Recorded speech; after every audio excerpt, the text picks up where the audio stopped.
워라 반갑습니다. 팩토리입니다. 오늘로 이제 어린이날로 연휴 같은 기간이 끝났는데요. 사실 오늘까지 방송을 못하는 상황이었는데 그나마 시간이 좀 생각지 못하게 갑자기 생겼어요. 그래서 1분기 시장보고서가 업데이트 됐잖아요. 그래서 그 보고서를 요약해서 설명드리는 녹화 방송이라도 진행하려고 갑작스럽게 방송은 아니고 녹방이죠. 이렇게 녹방을 진행하게 됐습니다. 사실 이 연휴 때 여러분들 어떻게 보내셨는지 모르겠는데 저는 뭐 생각보다 꽤 바빴어요. 사실 몸도 녹초가 될 만큼 이 가정의 달이 메인 이벤트, 아마 아들이나 딸이 있으신 분들은 다 공감하시겠지만 어린이날이 오늘까지 있었기 때문에 몸을 아주 녹여가면서까지 딸이랑 즐거운 시간을 보냈습니다. 그래서 좀 힘들기는 한데요. 그리고 더군다나 오늘 이제 일이 생겨갖고 그냥 좀 버거운 상태이긴 한데 그래도 아까 말씀드린 대로 시간이 돼서 분기보고서는 빨리 다룰수록 좋겠죠. 그래서 녹방으로 이렇게 2020년 1분기 리플사 분기보고서를 들고 이렇게 녹화방송을 진행하게 됐습니다. 이 안에 내용들 전반적으로 어떤 내용들을 언급했는지 그리고 그 안에 내용들 중에 여러분들이 이해하기 쉽도록 이해 안 되시는 부분이나 좀 어려운 부분들을 좀 이해하기 쉽도록 풀어서 설명을 드리면서 진행을 할까 하는데요. 혹시나 이 방송 내용 끝나고 나서 궁금하신 부분들은 뭐 댓글로 남겨주셔도 좋고 아니면 지금 진행하는 실시간 채팅으로 남겨주시면 제가 못 보죠. 그러니까 댓글로 남겨주시면은 제가 관련 내용 여러분들 궁금하신 내용이나 하고 싶은 내용들 말씀하시고 싶은 내용들을 확인해서 함께 나누는 시간도 갖도록 하겠습니다. 자, 일단은 1분기 보고서 우리 5대 기다렸는데 좀 늦게 나왔죠. 이번에는 늦게 나오긴 했는데 5월은 또 넘기진 않았네요. 4월 마지막 날에 이제 출시가 됐는데 어떤 내용인지 좀 보도록 하죠. 사실 저도 지금부터 봐야 됩니다. 볼 틈이 없었어요. 자, 볼까요? 자, 첫 문단에서는 봅시다. 이제 다시 한번 좀 강조를 하고 있네요. 리플사가 매 분기별로 이 뭐 OTC세 기간 판매라던가 또는 이제 판매 관련된 것들 그리고 XRP 마켓의 상태라던가 아니면은 XRP와 관련된 어나운스먼트 예를 들면 스프링이라던가 리플레 파트너십 코멘터리 해설이라던가 또는 지난 분기 시장에 관련된 것들 뭐 이런 것들을 투명하게 제공하고 있다는 사실에 대해 다시 한번 안내를 하고 있네요. 그만큼 이제 좀 차별화됨을 좀 강조하고 싶었던 것 같습니다. 뭐 이더리움이나 이런 다른 블록체인은 지금 리플사가 이렇게 정기적으로 분기 보고서를 발행하면서 지금 언급한 대로 뭐 XRP 판매량이 어떻게 되고 이런 자세한 거 그리고 거기에 대한 본인들의 견해와 관점 이런 것들 상세히 제공하는 데가 없기는 해요. 그래서 차별화돼서 본인들이 유일하게 하고 있는 거에 대해서 다시 한번 우리들에게 어필을 하고 있네요. 자, 그러면서 얘기하는 게 이제 XRP 홀더로서 리플사는 그러니까 책임감 있는 그런 자세로 그러니까 본인들도 XRP 대량으로 보유하고 있는 홀더잖아요. 우리는 뭐 소량이겠지만 어쨌든 우리에 비해 상당히 굉장히 많은 수치로 보유하고 있는 홀더인데 이제 책임감 있는 그런 커뮤니케이션을 위해서 이렇게 뭐라 해야 될까요? 이 이해 관계자이기 때문에 우리랑 보유자는 똑같으니까요. 이해 관계자로서 책임감 있게 이런 커뮤니케이션 하는 그런 행동이라고 좀 묘사를 하고 있습니다. 그리고 게다가 리플사는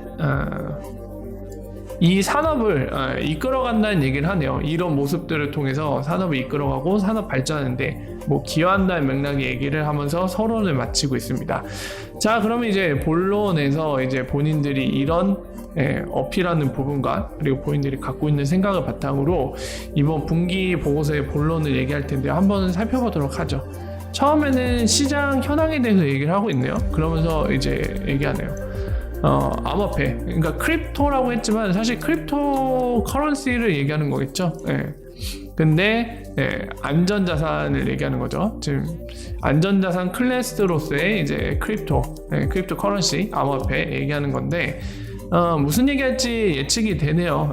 이 부재모만 봐도 여러분들도 예측이 되시겠죠. 뭐 기존 자산, 뭐 주식이나 이런 금융 상품들보다 우리 암호화폐가 더 뭐 변동성이 적다거나 뭐 이런 부분들을 강조하면서 안전자산이라고 할 수 있지 않느냐 뭐 이런 얘기를 할 것 같은데 한번 내용을 보도록 하죠. 어떤 내용을 얘기하는지 살펴봅시다. 자, 비트코인이 출현한 이후에 디지털 에셋은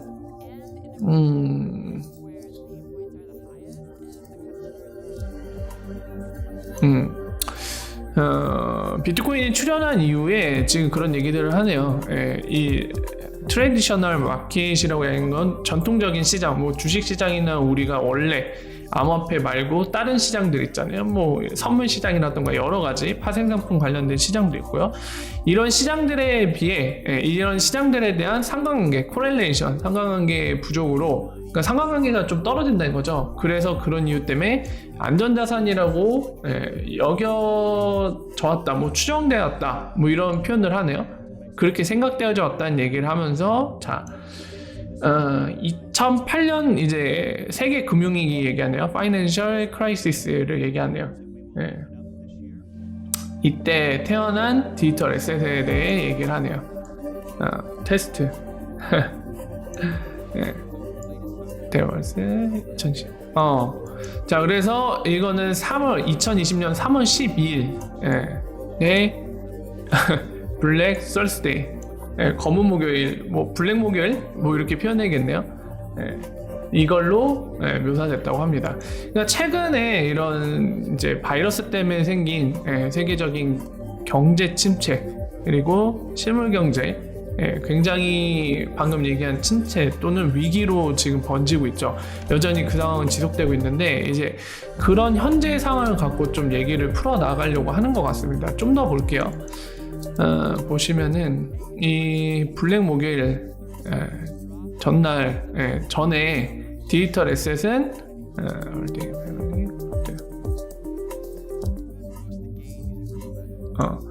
디지털 자산, 디지털 에셋은 금과 같이 뭐 안전하게 유지가 됐다는 얘기죠. 안전자산으로 거래되어 왔다. 반면에 이제 이 아까 얘기한 바이러스 패닉 시장으로 이제 기존의 시장을 얘기하는 거죠. 이퀴티 마켓. 기존 시장은 다 막 힘들어 했는데 뭐 주식 시장이나 이런 걸 얘기하는 겁니다.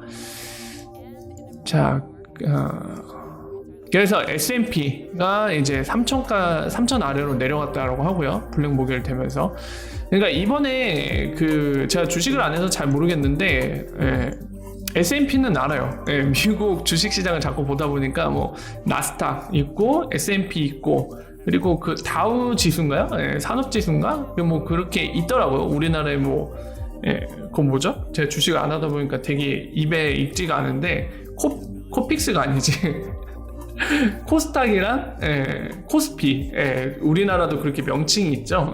그런 것처럼 해외도 있는 걸 알았거든요. 그중에 S&P가 있더라고요. 그래서 그 지수가 3,000 아래로 떨어진 걸 얘기하네요. 바이러스 패닉 때문에. 그래서 볼라틸리티 언급을 하죠. 이러면서 기존과 달리 이렇게 블랙 목요일 경험하면서 디지털 자산 시장까지 그 파급력이 이제 스프레드 퍼져왔다는 거죠. 그래서 비트코인 같은 경우는 거의 50% 가격 폭락을 했다는 얘기를 하고 있고요.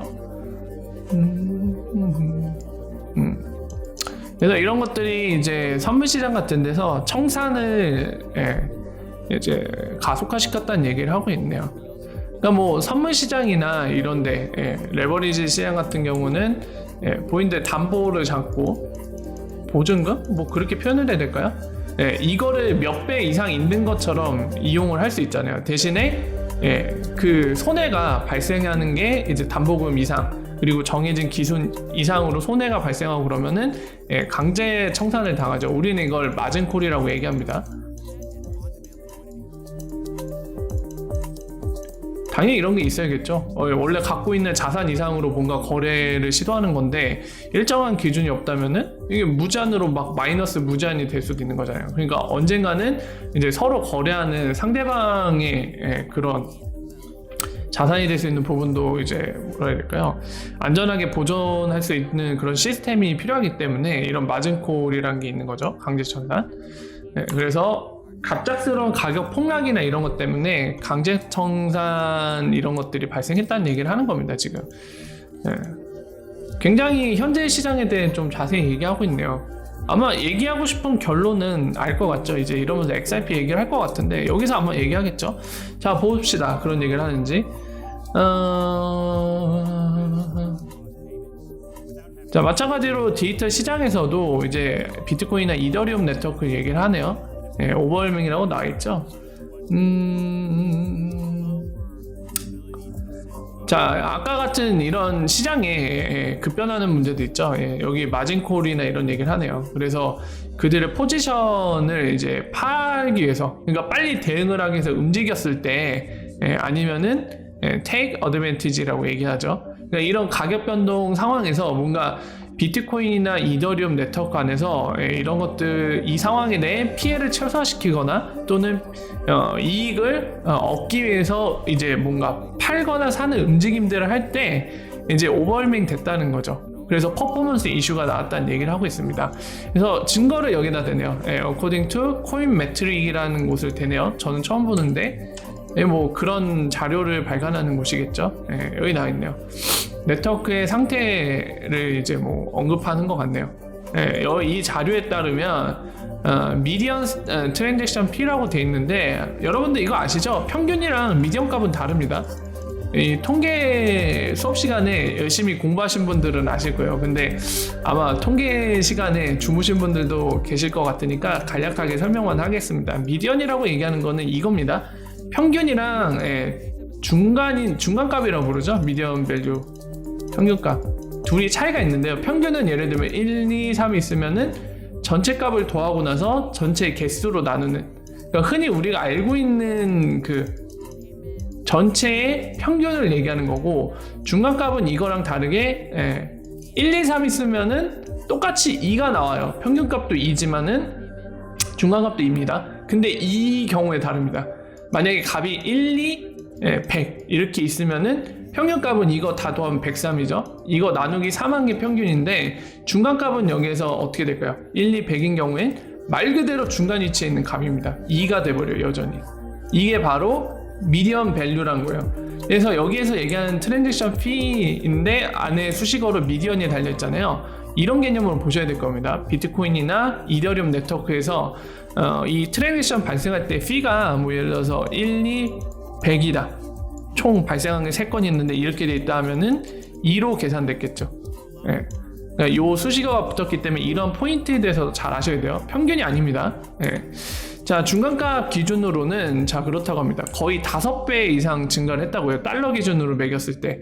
그러니까 굉장히 비효율적인 거래가 이루어졌다는 얘기죠. 이 거래 속도는 차치하더라도 별개로 두고 얘기하더라도 이 하나의 거래 트랜잭션을 성립시키기 위해서 사용된 피가 5배 이상으로 증가했다고 합니다.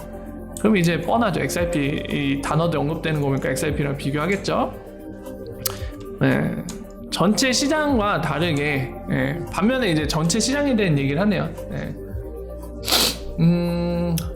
XRP를 포함한 이제 전체 시장을 얘기하는 거네요. XRP도 경험했다는 얘기로 오케이. 자, 여기 이렇게 꺼내야 돼요. 제가 좀 잘못 봤네.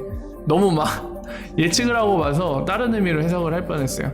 자, 여기 그러니까 XRP including XRP를 포함한 전체 암호화폐 시장 얘기하는 거죠.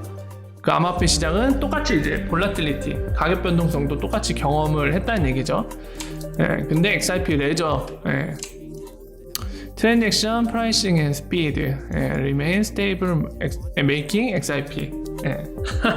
그러니까 결국에는 우리가 예상한 대로 그 얘기입니다. 반면에 비트코인이나 이더리움은 5배 이상 트랜잭션 피가 증가했지만 XRP는 여전히 프라이싱 그리고 스피드 그리고 뭐 피 이런 것들이 여전히 안정적으로 유지돼서 프리퍼 디지털 에셋 포 펀드 트랜스퍼 이 펀드 자금을 트랜스퍼 이동시키는 데 있어서 안전한 안전한은 아니고 선호되는 디지털 에셋으로 취급되었다는 거죠. 선호됐다는 얘기입니다.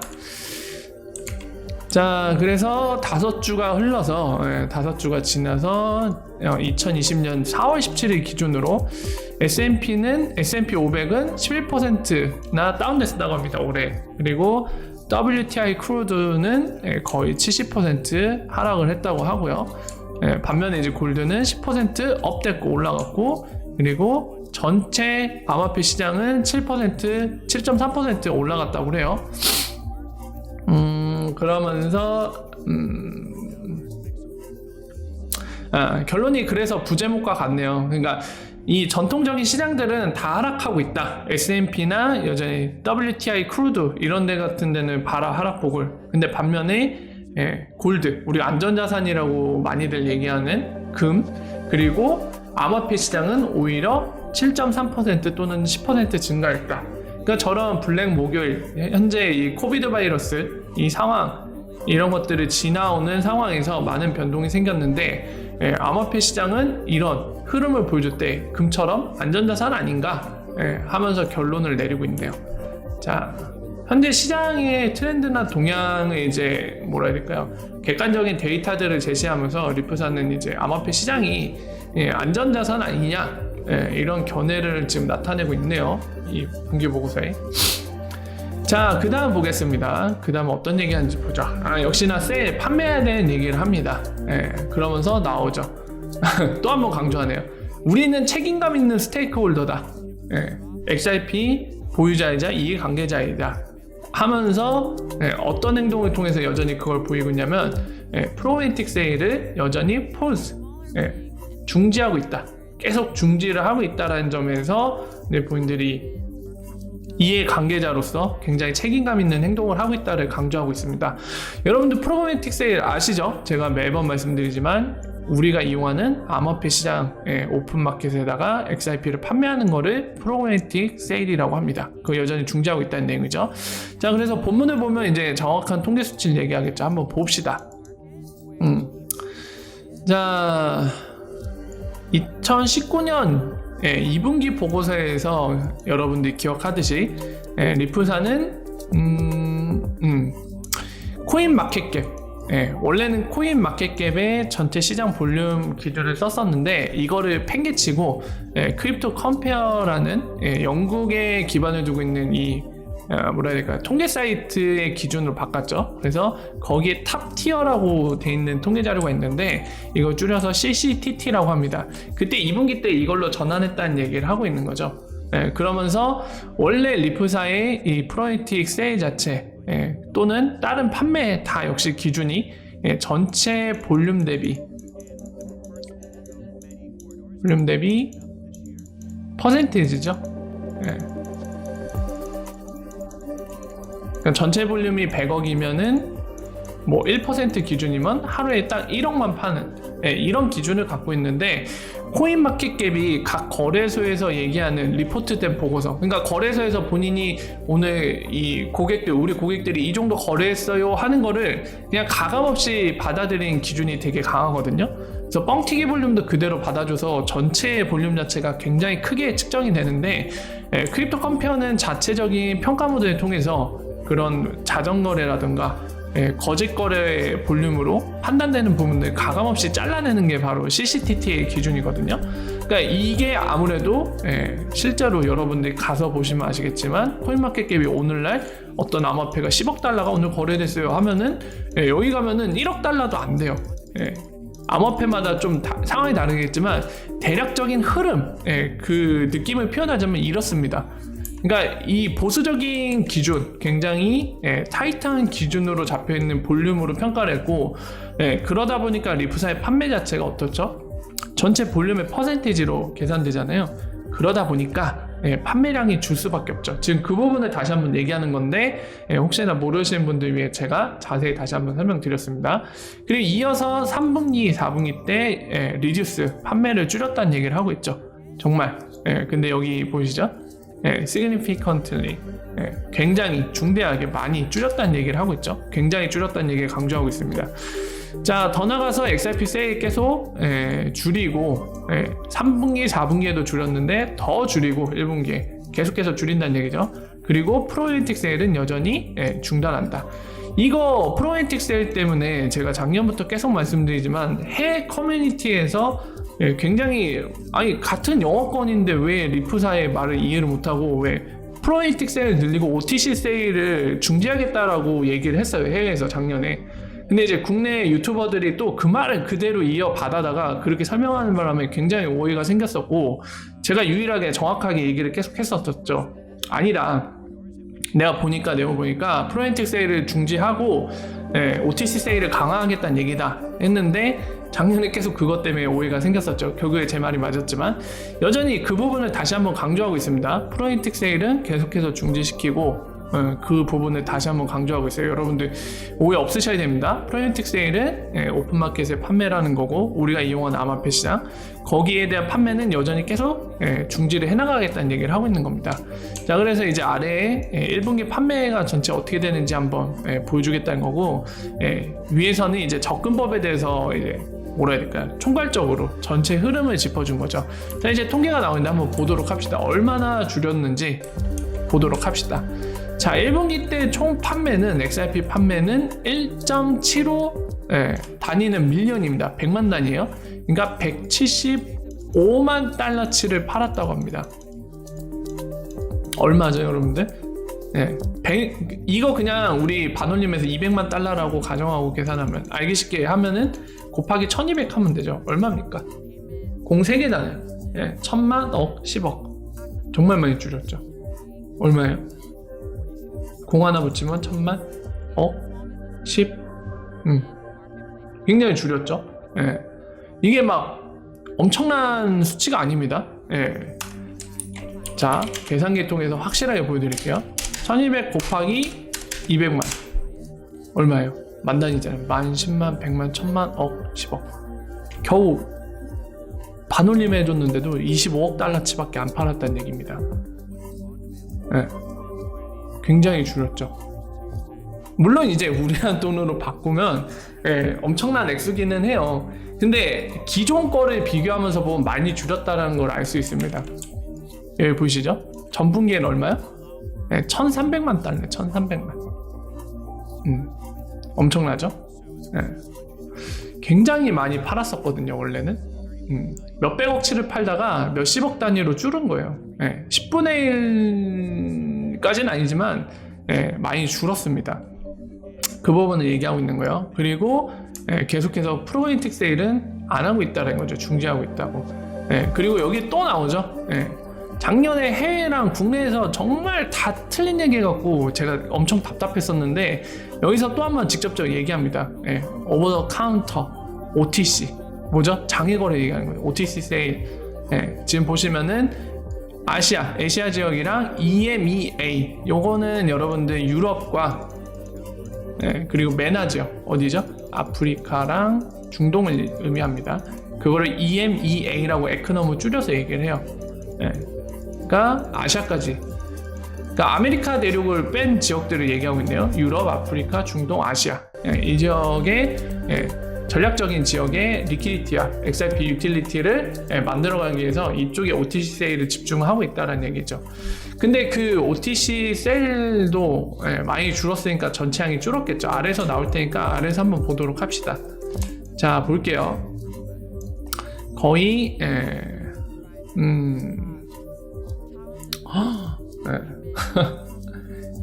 전 분기 때에 비해서 99.3% 감소했다고 하는데 한번 보시죠.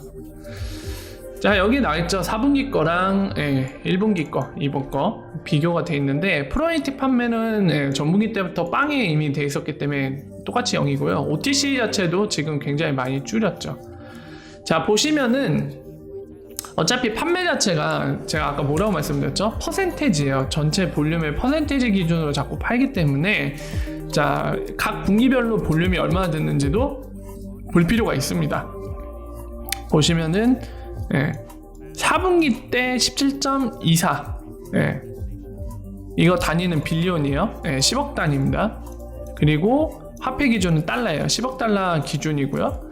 그리고 2번 1분기 때는 29.68입니다. 그러니까 오히려 거래는 전체 볼륨은 2배 가까이 늘었어요. 2배가 좀 안 되게 늘었는데 2배 가까이 늘었다는 거는 똑같은 퍼센테이지, 예를 들면 10%씩만 판다. 전체 볼륨에. 그러면은 판매량이 2배로 늘었어야 정상이에요. 근데 리프사가 아까 위에서 99.3% 감소했다는 의미는 뭐냐면 지금 설명드린 것처럼 전체 볼륨이 늘어서 판매량이 늘었어야 되는데 불구하고 오히려 줄었죠. 그래서 여기에서 퍼센테이지로 계산하니까 이 얘기를 하고 있죠. 전분기가 0.08인데 이번 분기에 0.006%. 그러니까 앞에 그 얘기를 하는 거예요. 전체 거래 볼륨 늘어서 더 많이 팔 수 있는데 똑같은 기준이라면 오히려 더 적게 팔았다. 판매량을 줄였다는 얘기입니다. 더. 그러면서 이제 여기 주석을 하나 달아놨는데 봅시다. 이거 100분위 계산에 대한 얘기네요. 전체 리포트된 XIP 볼륨에서 달러로 나눠 계산한다고. 자, 그러면서 참고사항으로 여기에 관련돼서 이제 참고사항 노트라고 적어놨는데요. 보니까 메소로지. 자, 크립토 컴페어 탑 티어. 요 이제 전체 시장의 그 볼륨 계산하는 거 있어갖고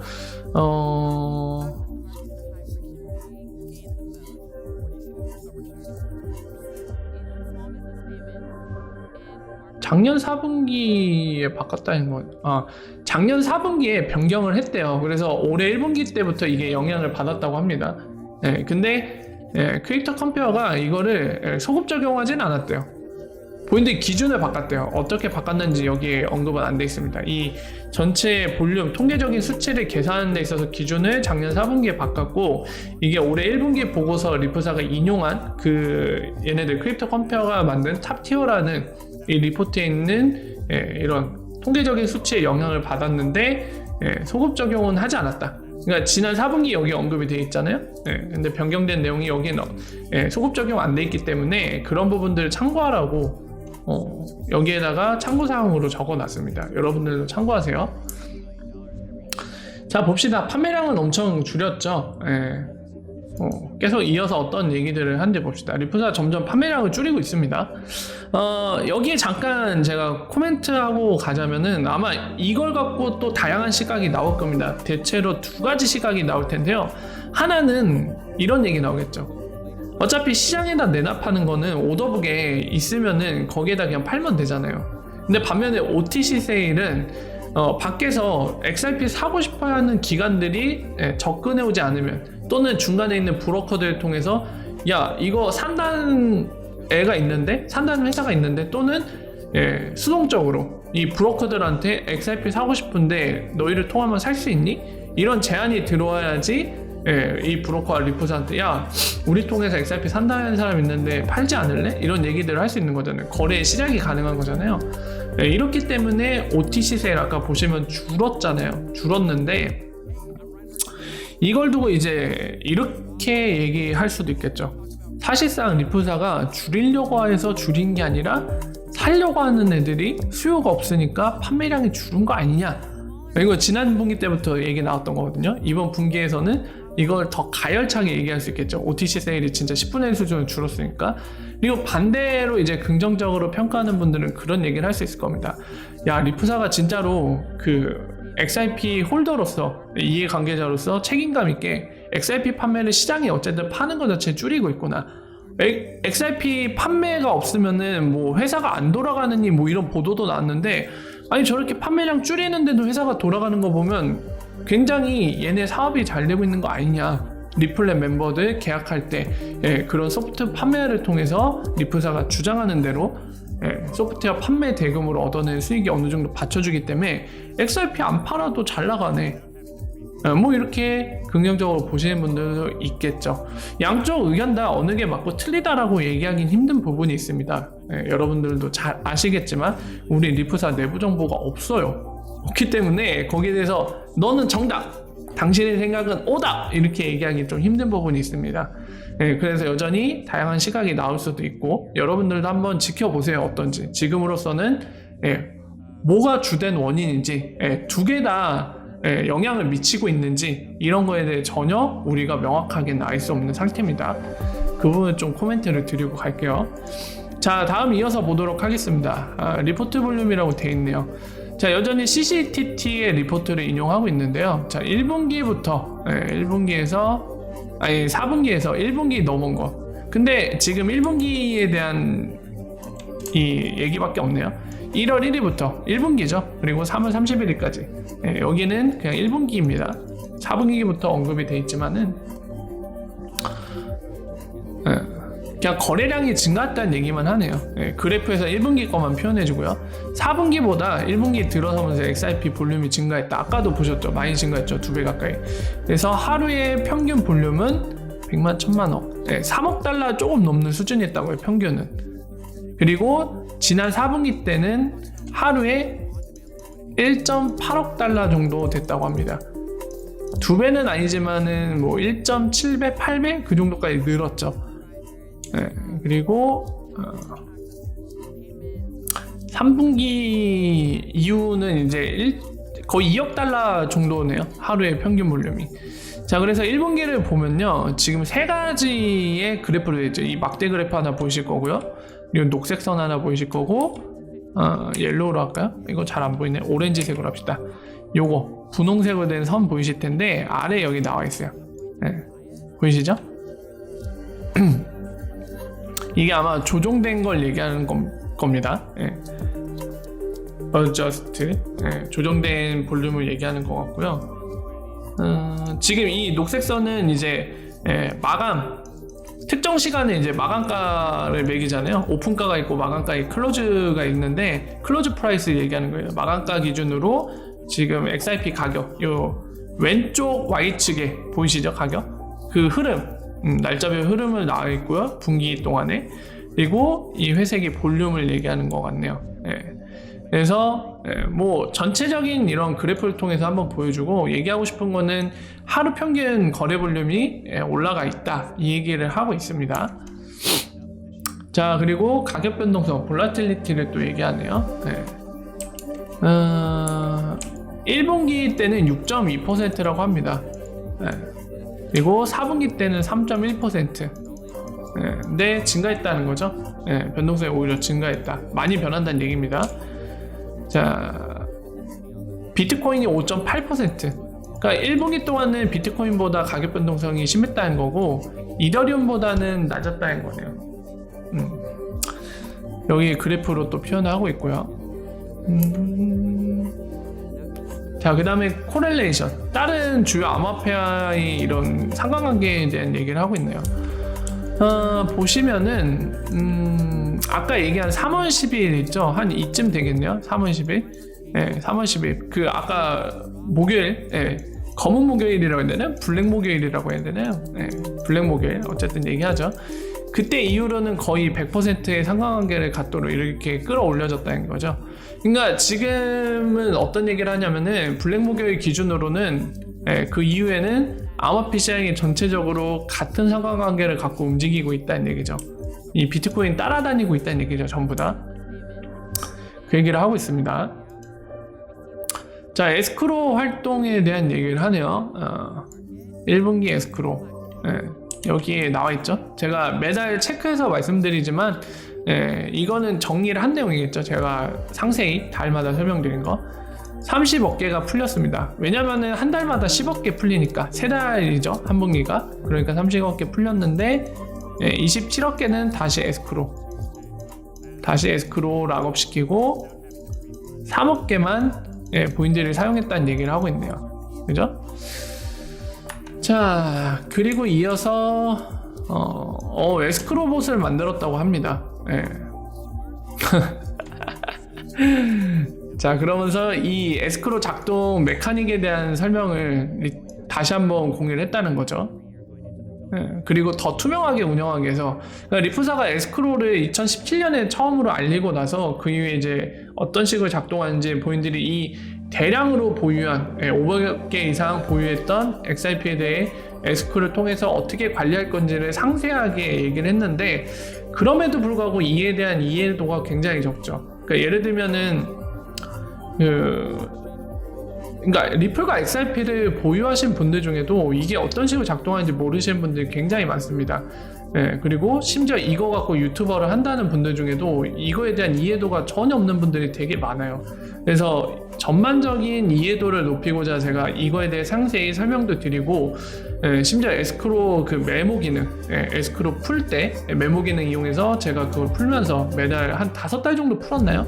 그러면서 보여드린 적도 있는데, 어쨌든 제가 경험한 것도 리프사가 지금 얘기하는 거랑 비슷합니다.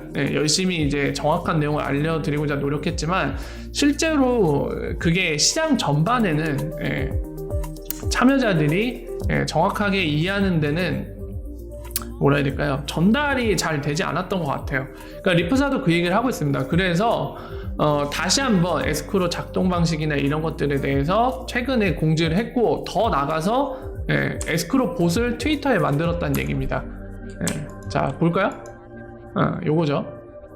요걸 통해서 리프사가 직접 이 에스크로가 어떻게 움직이고 있는지, 지금 여기 나온 건 이제 4억 개가 다시 락업됐다는 게 지금 메시지가 떠 있죠. 5억 개 잠겼고요. 그러니까 총 9억 개가 잠겼죠. 5억 개. 그러니까 이번 달에도 1억 개 빼고는 나머지 다 잠겼다, 그 얘기죠. 그러니까 이런 에스크로봇을 직접 운영해서 모든 사람들에게 투명하게 더 알리겠다. 이렇게 말로만 하고 해도 전달이 잘 안 되니까 오해가 없도록, 우리가 에스크로 어떻게 쓰는지 좀 더 투명하게 많은 사람들이 알 수 있도록 이런 노력을 추가했다라는 의미입니다. 자, 그래서 그 내용이 있고요. 그 다음에 이제 ODL 얘기를 또 하네요. 왜 이렇게 짧냐? 좀 많이 얘기하지. 자, ODL 봅시다. 자, 고객들은 이제 이 프리펀딩을 할 필요가 없는 거, 거기에 대한 니즈가 엘리미네이팅, 사라지면서 여기에 따른 이제 코스트 세이빙, 비용 절감 이 효과를 계속해서 보고 있다라고 합니다. 근데 이건 정성적인 얘기죠. 정량적으로 얼마나 비용 절감이 됐는지에 대한 얘기는 없네요. 어쨌든 이제 보인드 사용하는 고객들이 프리펀딩이 필요 없어지면서 이거에 따른 비용 절감, 재무적인 비용 절감은 얘기하는 거였죠. 그 효과를 보고 있다고 합니다. 자, 그러면서 4분기에서 이제 올해 1분기로 넘어오면서 ODL 트랜잭션 볼륨은 3배, 트리플이 됐다. 3배가 됐고요. 그리고 이 거래 액수, 트랜잭션이라고 부르는 것 단위 자체가 하나의 거래예요. 그러니까 예를 들면 제가 뭐 머니그램 통해서 송금 하나를 의뢰를 해서 보냈어요. 그러면 이게 트랜잭션 하나에 해당하죠. 거래 수라고 보면 됩니다. 그러니까 트랜잭션 볼륨 증가했다, 3배 증가했다는 건 이 거래 수가 3배 가까이 증가를 했고, 이 거래 수가 3배 증가한 거를 다 계산했을 때 이 안에 거래된 액수, 달러 기준으로 얘기하고 있어요. 달러 기준으로 그거를 집계했을 때 이거 역시도 거의 3배네요. 294% 이상 증가했다라고 합니다. 둘 다 3배씩 증가를 했다고 합니다. 거의 3배라고 얘기하면 되겠네요. 그리고 에지모가 이제 ODL 파트너로 공개된 거에 대해 다시 얘기를 하고 있네요. 1분기 때 공개했기 때문에. 그래서 실제로 에지모가 이제 ODL 파트너로 공개되면서 몇 달 안에 에지모가 이 유럽과 영국에서 이제 필리핀으로 송금할 때 거의 30에서 50%의 비용 절감을 이뤄냈다고 합니다. 몇 달 만에 사용하자마자. 굉장하네요. 이 정도면 거의 반 가까이 비용 절감했다는 건 대단한 거죠. 자, 이어서 봅시다. 자, XRP 인테그레이션 앤 리퀴디티 업데이트. XRP 통합이나 이제 유동성 관련된 내용을 얘기하고 있네요. 최근에 인사이트 블로그에 언급했듯이 리퀴디티가 핵심이다. 그 브리엔 메디건이 얘기를 했었죠. 리퀴디티가 늘면 더 효과적이 된다는 거죠. 그러므로 XRP 리퀴디티는 뭐 말할 것도 없이, 그러니까 무슨 말이 필요하겠느냐. 혈액이 해당한다. 우리 피는 굉장히 소중하죠. 피 없으면 우리 죽으니까 굉장히 중요한데, XRP 유동성은 그 피나 다름없는 거다. 혈액이나 다름없듯이 굉장히 중요한 거다. 이 얘기를 다시 한번 강조를 하고 있네요. 자, 그러면서 더 나가서 이제 새로운 유스 케이스에 대한 언급도 하네요. 크로스보더 페이먼트, 이거 이외에 다른 유스 케이스, 웹 모네타이제이션이라던가 아니면은 파생 상품도 있죠. 뭐 선물 시장이라던가 이런 거. 그런데 추가됨으로써 리퀴디티는 더욱더 늘어날 거고, 위에 얘기했듯이 리퀴디티의 증가는 XRP를 좀 더 유동성 있는 자산으로 안전자산을 만들고 가치 있게 만든다. 그 얘기를 하는 거죠. 자, 그래서 이런 것들을 보았다는 얘기를 하는 겁니다. 1분기에 이런 케이스들을 보았다. 그 뭐 그런 거 얘기하는 거죠. BTMX 선물 시장 올라가고 바이낸스에서도 뭐 선물 시장에 지금 옵션 거래로 활용이 되잖아요, XRP. 이런 것들을 예를 들면서 이런 맥락의 얘기를 하는 것 같습니다. 자, 스프링 내용을 볼까요? 스프링 내용도 뭐 제가 상세히 설명드렸기 때문에 이 부분도 아마 제가 다시 한번 이제 상기 차원에서 얘기하는 부분이 될 것 같네요. 자, 최근에 RP 통합한 거 얘기를 하죠. SDK 통해서 이제 RP를 지원하게 된 거. 자, 그리고 앵커리지 얘기를 하네요. 그 스프링의 파트너인 앵커리지가 이 XRP 커스터디 서비스 제공하는 거. 그리고 BRD 월렛에 대한 얘기를 하고요. 역시나 상기 차원에서 이제 여러 소식들을 요점만 정리해서 얘기를 하고 있네요. 자, 시장 논평을 하네요. 레귤러토리 규제 부분부터 이제 얘기를 하는데요. 자, 봅시다. 모네터리 어서리티 오브 싱가포르 얘기하네요. 싱가포르 이제 중앙은행 금융당국이라고 볼 수 있겠죠. 싱가포르 금융당국 얘기를 하는데, 자, 봅시다. 그 얘기하네요. 이것도 굉장히 진짜 이런 것들이 안타까운 것 같아요, 여러분들. 그 부분입니다. 제가 그때 당시에도 설명하면서 다른 데서 잘못 전달하고 있어서 제가 계속 반복해서 여러분들께 말씀드렸던 내용인데요. 그거예요. 뭐 바이낸스나 리프사가 뭐 싱가포르 당국한테 뭐 라이센스를 면제받았다. 뭐 싱가포르에서 허가받은 유일한 애들이다. 이런 식으로 묘사가 됐는데 아니라고 제가 말씀드렸죠. 지금 하는 것도 그 얘기입니다. 싱가포르 당국에서 이 페이먼트 서비스 법이라는 액트라고 되어 있죠. 법을 얘기하는 겁니다. 이 법에 따라 라이센스 취득을 해야 되는데 유예기간을 준 겁니다. 그 유예기간이 2020년 7월까지예요. 그래서 거기 뭐 페이팔이라던가 리프사, 바이낸스 이런 것들 싱가포르 관할법이 적용되는 싱가포르 내에서 이 페이먼트 서비스를 할 때 원래 이 새로운 법 개정되면서 이게 적용되면은 뭔가 라이센스를 받아야 되는데 올해 7월까지만 유예를 시켜주겠다는 거예요. 걔네들은 리프사까지 포함해서. 그래서 여기 얘기되고 있죠. must obtain이라고 되어 있죠. 이 기간이 만료되기 전에 당연히 라이센스 새로 취득을 해야지 7월 이후에도 서비스가 가능하겠죠. 그 얘기하는 거고, 인디안 슈프림 코트 인도 대법원 얘기하네요. 그 얘기죠, 여러분들. 증거. 2018년 4월에 인도 중앙은행이 이제 그 암호화폐 거래소도 있죠, 인도 내. 암호화폐 거래하면은 뭐 너희들한테 제재를 가하겠다 해갖고 굉장히 논란이 됐는데, 이게 1분기 때 대법원에서 졌죠, 중앙은행이. 그래서 그 조치 자체가 무효화된 상태인데 그 이후로는 좀 아직 그 이후에 뭔가 변화된 점에 대해 언급은 없죠. 자, 하지만은 뭐 이거 여기도 나와 있는데 며칠 후에 이제 RBI가 항소하겠다는 얘기죠. 이 소식 얘기하고 있고요. 자, CFTC네요. 미국의 선물거래위원회 얘기인데 액츄얼 딜리버리 얘기하고 있네요. 상품, 여러분들 아시는 것처럼 CFTC는 상품 거래 쪽입니다. 커머디티 관련된 걸 이제 소관하는 위원회인데, 주식은 여러분들 아시는 SEC 그쪽이에요. 선물 거래라던가 이런 것들, 상품이죠, 금융상품들. 이쪽들이 이제 이쪽 소관인데, 이거 실물 인도, 액츄얼 딜리버리, 인도하는 거에 관련된 이제 가이드 얘기하는 거죠. 거기에 대한 가이드 발표했다라는 거, 그 소식을 얘기하고 있고요. 콩그레스 하원 얘기하고 있네요. 미국 의회 얘기하는 거죠. 디지털 달러에 대한 논의한 거, 그 소식 얘기하고 있네요.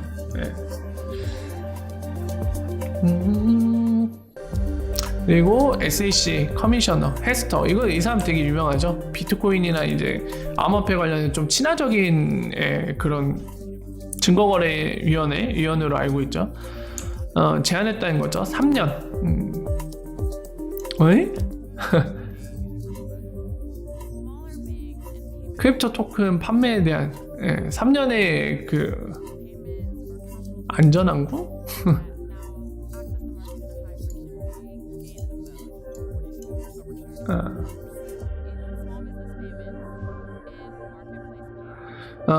명칭이 이렇게 붙었나봐요. 안전항구라고 3년짜리 제한을 했다고 하는데, 이런 뭐라 해야 될까요? 그 ICO 이런 불법 토큰도 있죠. 약간 주식으로 간주될 수 있는 거, 이런 것과 관련해서 새로운 약간 뭐라 해야 될까? 그 샌드박스 개념으로 뭔가 제안을 한 모양입니다. 이 소식은 제가 뭐 중요하지 않아서 안 본 건지 아니면 제가 놓친 건지 모르겠는데, 저는 지금 처음 알았네요. 이런 걸 제안한지. 이런 시장 흐름이 있다고 하고요. 규제기관에서. 그리고 마지막에 이제 브라질 중앙은행 얘기가 나와 있네요. 이니셔티브를 시작한다는데, 자, 요거는 그겁니다. 브라질 중앙은행이 새로운 이제 페이먼트 레일을 만든 모양이에요. 시스템을. 그래서 지금 보시는 것처럼 오픈뱅킹이나 이런 데도 활용할 예정인가 보네요. 리테일 커스터머 그리고 비즈니스, 그러니까 소규모의 이제 중소 상인들이나 그리고 소비자들 간의 이제 리테일 소액들 이런 거 움직이는 거 관련해서 within seconds라고 된 거 보니까 거의 리얼타임에 가까운 페이먼트 레일을 제공하는 모양입니다. 그래서 이것과 관련된 이니셔티브를 발표했다는 내용. 눌러볼까요? 맞네요. 제가 생각한 게 맞네요.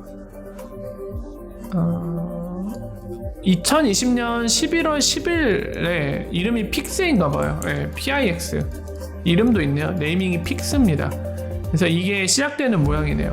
그래서 그것과 관련돼서 이제 아까 얘기한 대로 이니셔티브를 발표했다고 합니다. 자, 산업 플레이어들 다른 애들 뭐 하고 있는지 얘기를 하고 있네요. 스위프트 메시징 업그레이드는 ISO 스탠다드라고 되어 있죠. 그걸 얘기하는 겁니다. ISO 2020인가요? 금융 메시지 표준이. 이 넘버링 아마 2020이 맞을 겁니다. 한번 볼까요? 제 기억이 요즘 침침해갖고 맞는지 한번 볼게요. 맞죠? 금융통신 메시지 표준 2022.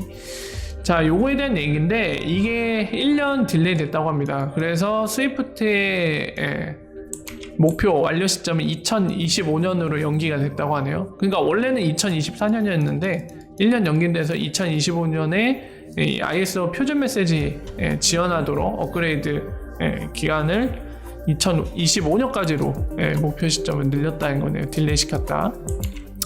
자, 월드라인이 인제니코라는 곳을 86억 달러에 인수를 했다고 합니다. 사들였다고 하는데,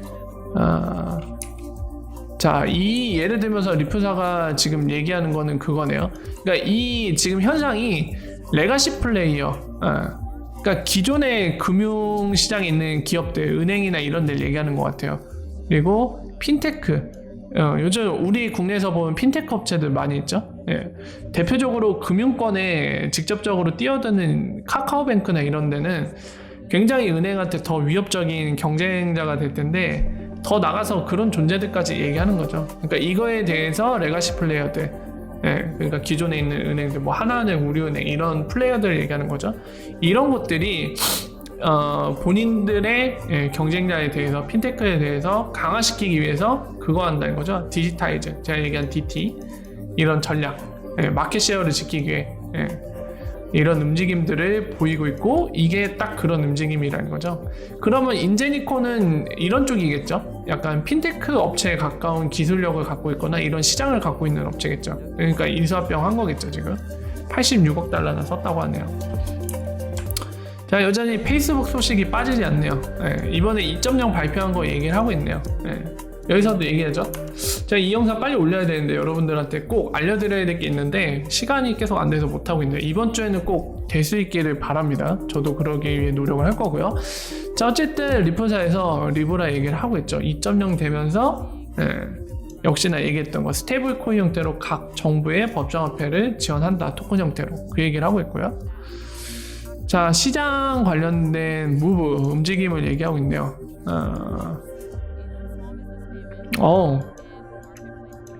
자, 하나의 비트코인을 또는 그 이상 갖고 있는 지갑이 올해 3월 11일에 ATH, 그러니까 역사상 최고치를 달성했다라고 합니다. 대단하네요.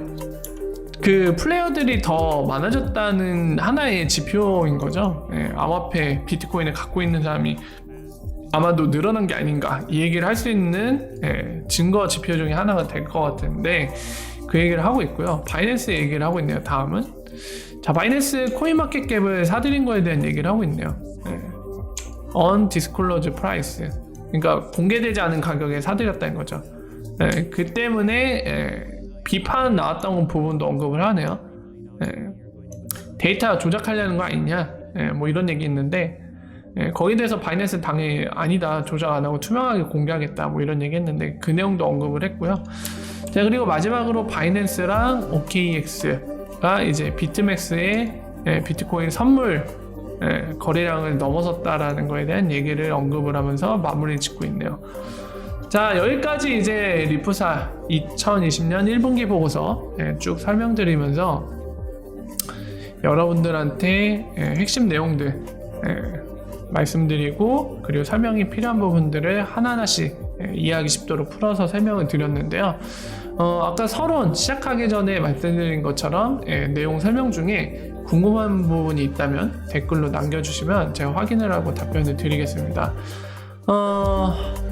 이렇게 안내드리면서 이제 제 개인적인 코멘트를 드리면서 이제 말씀을 드리면, 뭐라고 해야 될까요? 몇 가지 우리가 주목해야 될 부분에 대해 우리가 잘 짚어볼 필요가 있는 것 같습니다.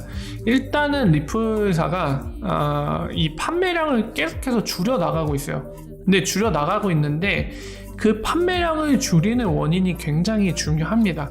중요한 부분이에요. 왜냐면 리플사 이 판매량을 줄이기 시작하기 전에 어떤 비판이 있었냐면, 야, 니네 너무 많이 팔아갖고 시장에 XRP 가격이 못 오르는 거 아니냐, 이런 비판에 되게 많이 시달렸어요.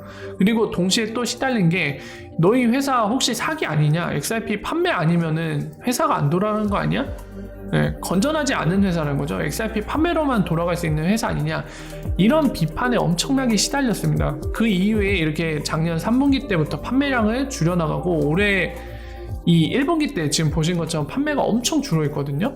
XRP로는 거의 회사에 자금을 보태지 않는 수준까지 지금 줄여놨는데, 자, 이 원인이 정말 중요해요. 특히나 이제 OTC세, 정말 XRP에 대한 수요가 없어서 저렇게 판매량이 점점 줄고 있는지, 아니면 리프사가 아까 얘기한 이런 비판의 직면에서 얼마든지 리프사는 XRP 판매 없이도 잘 돌아갈 수 있는 건전한 회사다, 이거를 명확히 보여주기 위해서 이 판매량을 줄인지가 되게 중요한데요.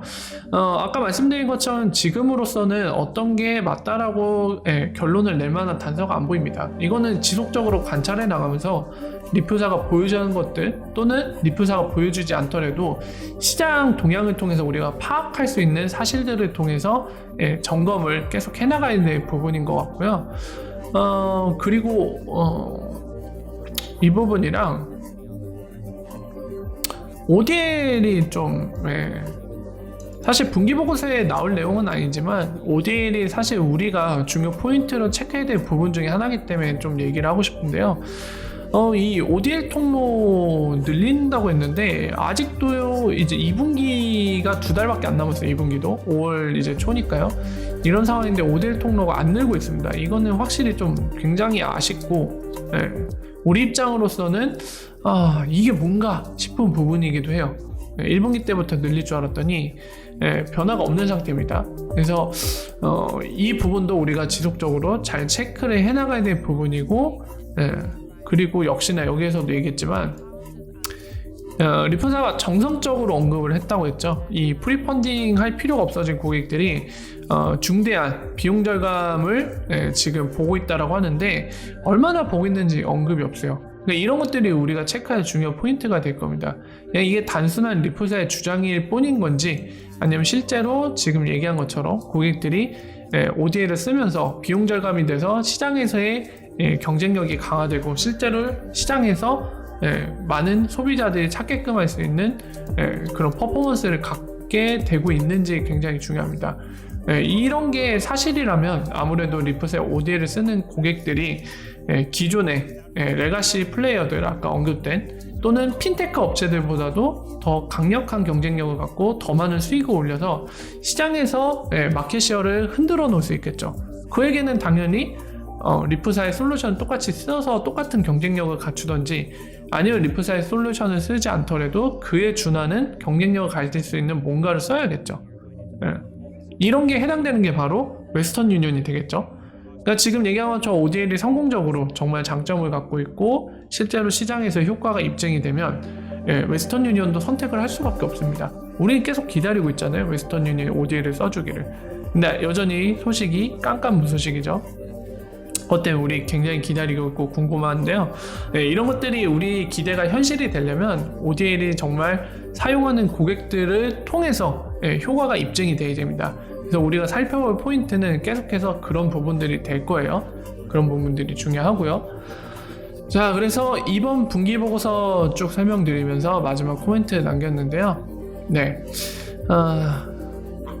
자, 그래서 이 정도를 살펴보고 우리가 체크하면 될 것 같습니다. 자, 여기까지 이제 분기 보고서 녹방이라서 좀 상세히 좀 다뤄봤는데요. 좀 약간 허전하네요.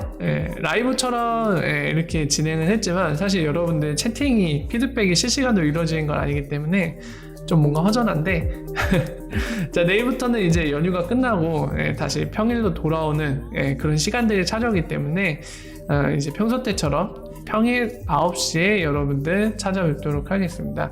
자, 내일 수요일 날 평일 오후 9시에 라이브 때 그때 찾아뵐게요. 오늘 여기까지 분기보고서 설명드리면서 마치면서 인사드리고 물러가도록 하겠습니다. 여기까지입니다. 월바월바 내일 뵐게요. 뿅!